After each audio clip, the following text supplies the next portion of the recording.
Hello student, I hope you all are fine. I am your computer teacher. This video is for class 6.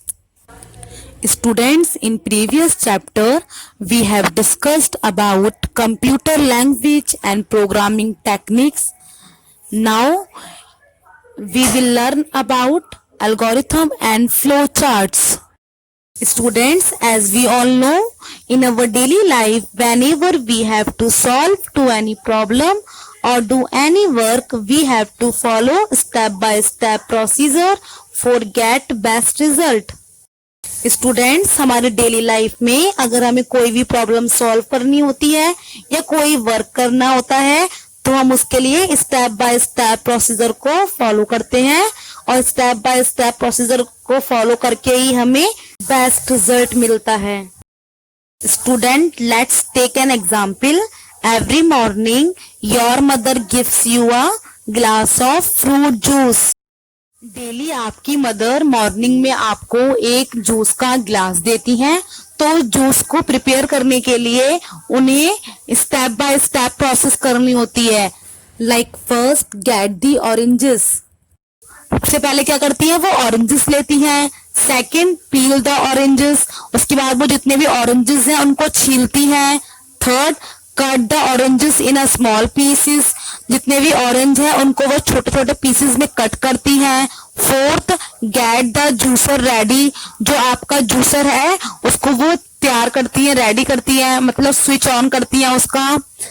Fifth, place each pieces in the juicer and extract the juice in the glass. उसके बाद juicer ready करने के बाद वह juicer में oranges के pieces रखती हैं और बाद में जब जूस बन जाता है तो उसको एक ग्लास में निकाल लेती हैं. 6, ऐड आइस क्यूब्स. उसके बाद वो उस जूस में आइस क्यूब्स को डालती हैं. सो आपने देखा स्टूडेंट्स, एक जूस के ग्लास को प्रिपेयर करने के लिए मदर को कितने सारे टास्क परफॉर्म करने पड़े. Similarly a computer is used to solve a problem through a step by step procedure. इसी तरह कंप्यूटर भी कोई प्रॉब्लम को सॉल्व करने के लिए स्टेप बाय स्टेप प्रोसीजर को फॉलो करता है.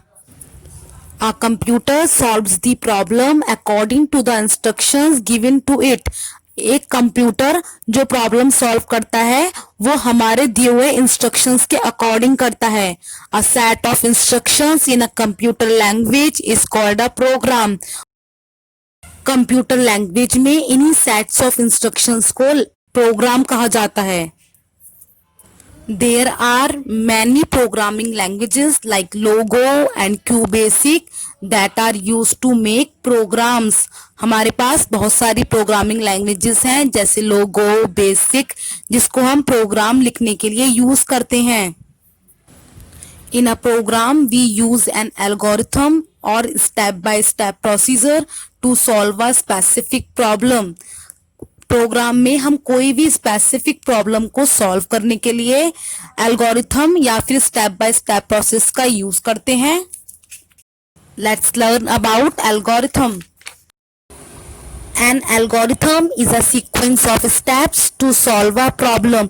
किसी भी प्रॉब्लम को सॉल्व करने के लिए जब हम अपने स्टेप्स को एक सीक्वेंस में लगाते हैं तो वो क्या होती है, एक algorithm. Advantages of algorithm. First, it is a step-by-step representation of a solution to a given problem which is very easy to understand. Means जो algorithm है वो हमारे किसी भी प्रॉब्लम का स्टेप बाय स्टेप सोल्यूशन है जो हमारे वर्क को इजी बना देता है. Second, it is easy to first develop an algorithm and then convert it into a flow charts and then into a computer program. सबसे इजी वे है computer में अपने टास्क को परफॉर्म करने के लिए कि सबसे पहले हम उसका एक एल्गोरिथम डेवलप करें. एल्गोरिथम से हम फ्लो चार्ट बनाएं, उसके बाद जाकर हम फ्लो चार्ट से उस प्रोग्राम की या उस टास्क की कोडिंग करें. The one of the best advantage of algorithm is it is independent of a computer programming language. जो एल्गोरिथम है इसका सबसे बेस्ट एडवांटेज है कि एल्गोरिथम को लिखने के लिए हमें किसी प्रोग्रामिंग लैंग्वेज की नीड नहीं होती, हम अपनी इंग्लिश लैंग्वेज में ही एल्गोरिथम को लिख लेते हैं। The last advantage of algorithm is it is easy to debug as every step has its own logical sequence. Algorithm को डिबग करना बहुत इजी है क्योंकि यहाँ हर एक स्टेप्स का अपना एक खुद का लॉजिकल सीक्वेंस होता है। Now we will going to learn how we can write an algorithm through an example to calculate the sum of three numbers. To write any algorithm, we always have two common steps, first and last. First one is start and the last one is stop. So first and last step आपका हमेशा common होता है। First में हम लिखते हैं start और last में स्टॉप। अब उसके बीच में जो हम इंस्ट्रक्शंस लिखेंगे वो वैसे लिखेंगे जैसे ही हमें मतलब हमें सम करना होता है। तो सम के लिए हमें क्या चाहिए, सबसे पहले हमें 3 नंबर्स चाहिए। तो वही हमने क्या लिखा, सेकंड स्टेप में लिखा input 3 numbers x, y and z, कि आपको 3 नंबर्स को इनपुट कराना है जिसको हमें कैलकुलेट करना है। अब नेक्स्ट स्टेप है हमारा calculate the sum of 3 numbers x plus y plus z, कि अगर आपको 3 नंबर मिल गए हैं, अब आप क्या करें नेक्स्ट स्टेप में आप उन तीनों को ऐड कर दें। देखिए हमने ऐड कर दिया x plus y plus z, अब आपने ऐड कर दिया। अब नेक्स्ट क्या करेंगे आप, नेक्स्ट जो भी आपका नंबर आया है इन तीनों को ऐड करके आप उसको डिस्प्ले करेंगे। तो फोर्थ में आपने लिख दिया प्रिंट दी सम, कि जो भी आपका सम आया है उसको आप अपनी स्क्रीन पर डिस्प्ले कर दीजिए। तो ये क्या हो गई हमारी एक एल्गोरिथम। एल्गोरिथम में हमें कुछ नहीं करना होता है, बस जो भी हमें वर्क करना है उसकी स्टेप बाय स्टेप प्रोसीजर को हम अपनी इंग्लिश लैंग्वेज में लिखते चले जाते हैं।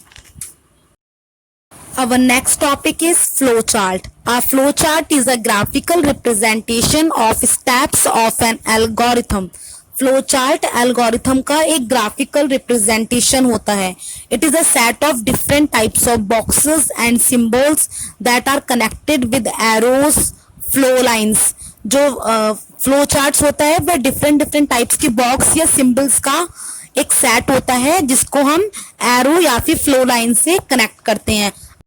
इन सिंपल वर्ड्स एल्गोरिथम में हम जो भी राइट करते हैं उसी डायग्राम में या पिक्चर में रिप्रेजेंट करना ही फ्लोचार्ट कहलाता है।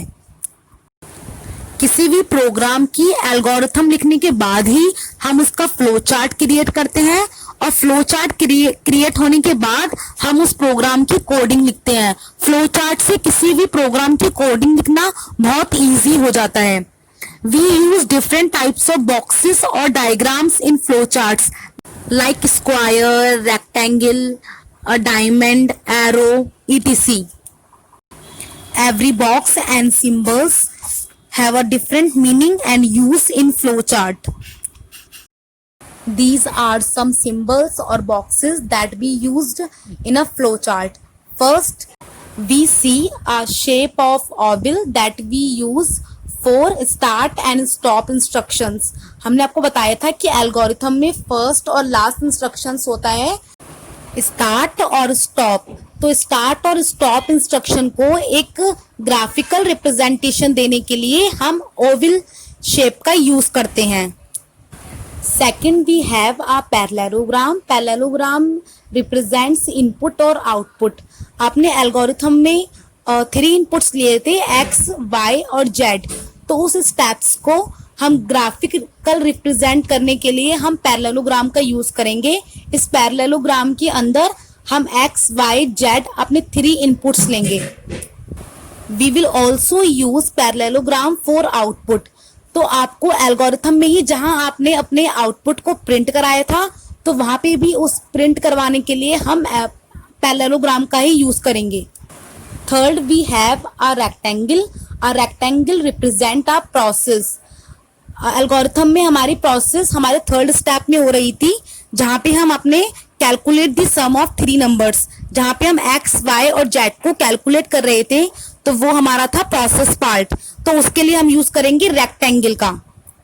Now we have some arrows. We called it flow lines in flow charts. The flow lines determines the flow through the charts, that is, they show the direction in which the program moves. जो आपके arrow हैं, arrow को हम flow charts में flow lines कहते हैं। इन flow lines का meaning होता है कि ये हमें शो करते हैं कि जो हमारा प्रोग्राम है उसका जो डायरेक्शन है वो किस साइड जा रहा है, कि जो प्रोग्राम है वो हमारा टॉप टू बॉटम जा रहा है या बॉटम टू टॉप जा रहा है। Next we have decision box. Our decision or diamond box checks any condition in the program. Diamond symbol का यूज हम तब करते हैं जब हमें कोई डिसीजन लेना होता है कंडीशन के बेस पर। The last diagram we have connector. It connects one part of flow charts to another. Connector का यूज हम तब करते हैं जब हमें फ्लो चार्ट के एक पार्ट को दूसरे से कनेक्ट करना हो। Now we will try to understand how we can write an algorithm and draw a flowchart through an example. We will write an algorithm and draw a flowchart to add two numbers. Let's start. First step I already told you that हमेशा first step क्या होता है, start ही होता है, इसलिए start. Second हमें क्या करना है, दो नंबर को ऐड कराना है, इसलिए हमने क्या इनपुट लिए, इसलिए दो इनपुट लिए ए और बी। थर्ड में क्या कराना है, अब हमें दोनों का सम कराना है ए और बी का, और उसकी वैल्यू को हमने कहाँ असाइन कर दिया, सम में। फोर्थ स्टेप में क्या किया, फोर्थ स्टेप में हमने सम को प्रिंट करा दिया। प्रिंट मतलब होता है कि जो भी आपने प्रिंट के बाद लिखा है सम, उसमें जो वैल्यू होगी वो आपकी एज अ आउटपुट आपकी स्क्रीन पर डिस्प्ले हो जाएगी। हमने सम को इसलिए प्रिंट कराया है क्योंकि ए प्लस बी को जो ऐड कर आया है उसकी वैल्यू कहाँ पे है, सम में है, इसलिए हमने सम को प्रिंट करा दिया। लास्ट स्टेप क्या है हमारा, स्टॉप। स्टॉप का मीन्स होता है कि कंप्यूटर को पता लग जाएगा कि यहाँ पे ये हमारा एंडिंग पॉइंट है। Now we will draw a graphical representation of an algorithm that is flow chart. First we draw an oval for start. सबसे पहले हमने क्या किया, हमने एक ओवल बनाया। ओवल में क्या लिखते हैं, स्टार्ट या स्टॉप, इसलिए ये सबसे पहले ये हमारा स्टार्टिंग पॉइंट है, इसलिए वहां पे हमने लिखा स्टार्ट। फिर नेक्स्ट हमने क्या लिया, एक आप देख रहे हैं एक एरो लिया। एरो आपको दिख रहा होगा कि हर एक शेप के बाद हमने एरोस लगाए हैं। ये हमें बता रहा है कि जो हमारा प्रोग्राम का फ्लो है वो कहाँ है, टॉप से बॉटम है। उसके बाद सेकंड हमने लिया एक पैरेललोग्राम, उसमें हमने क्या दिए अपने इनपुट। कितने इनपुट है हमारे, दो, ए और बी, इसलिए हमने दोनों इनपुट कहाँ ले लिए, अपने पैरेललोग्राम में। उसके बाद थर्ड में आइए, थर्ड में हमने लिया है एक रेक्टेंगल। रेक्टेंगल में क्या हो रहा है, हमारी प्रोसेसिंग हो रही है, जहां हम दोनों नंबर को ऐड कर रहे हैं। दोनों वैल्यूज को ऐड कराने के बाद जो भी हमारे पास वैल्यू आएगी या रिजल्ट आएगा उसको हम सम में असाइन करा दे रहे हैं। फिर नेक्स्ट देखिए, नेक्स्ट हमने क्या बनाया है, फिर से एक पैरेललोग्राम। पहले जो बनाया था हमने वो इनपुट के लिए था, अब क्या रिप्रेजेंट करेगा, ये हमारा आउटपुट। तो आउटपुट हमें कहाँ मिलेगा, सम में, क्योंकि सम में क्या कराया है हमने, अपने आउटपुट को असाइन कराया है, इसलिए हमने क्या लिख दिया, नेक्स्ट पैरेललोग्राम में प्रिंट सम। अब सम की वैल्यू क्या हो जाएगी, प्रिंट हो जाएगी। फिर लास्ट आइए, लास्ट में क्या मिल रहा है, स्टॉप। अब हमने लिख दिया स्टॉप क्योंकि ये क्या है हमारा एंडिंग पॉइंट, इसके लिए हमने द्वारा क्या यूज किया है, एक Oval. The advantages of a flow charts. The advantages of flow charts are, first, flow charts are better way of communicating the logic of a solution to a problem. Flow chart किसी भी problem के solution के logic को समझने का सबसे अच्छा तरीका है। Second, with the help of flow charts, a problem can be analyzed in a more effective way. आप फ्लो चार्ट की हेल्प से अपने प्रॉब्लम को एक अच्छे तरीके से एनालाइज कर सकते हैं। Third, program flow chart serve as a good program documentation. आप फ्लो चार्ट की हेल्प से अपने प्रोग्राम की डॉक्यूमेंटेशन भी अच्छे तरीके से कर सकते हैं। Fourth, a flow chart helps in debugging process. आप फ्लो चार्ट की हेल्प से अपनी जितनी भी एरर्स आपको प्रोग्राम में मिल रही हैं उसको भी इजीली रिमूव कर सकते हैं। There are also some limitations of flow chart. First, sometimes the program logic is quite complicated. In that case, a flow chart becomes complex and clumsy. कभी कभी ऐसा होता है कि जो हमारा प्रोग्राम का लॉजिक होता है वो बहुत कॉम्प्लिकेट हो जाता है, इससे हमारा फ्लो चार्ट क्या होता है, बहुत कॉम्प्लेक्स हो जाता है। कॉम्प्लेक्स मीन्स टफ, जटिल हो जाता है काफी। Second limitation is if alternations are required the flowchart may required redrawing completely। अगर आपको कोई भी चेंजेस करनी होती हैं तो आपको दोबारा से सारा फ्लो चार्ट रीड्रॉ करना पड़ेगा। Third, as the flowchart symbols cannot be typed, reproductions of a flowchart become problem। जैसा कि मतलब जो फ्लो चार्ट के सिंबल्स होते हैं उसको हम टाइप नहीं कर सकते, तो कभी कभार हमें इनको ड्रॉ करने में या इनको फाइंड करने में प्रॉब्लम होती है।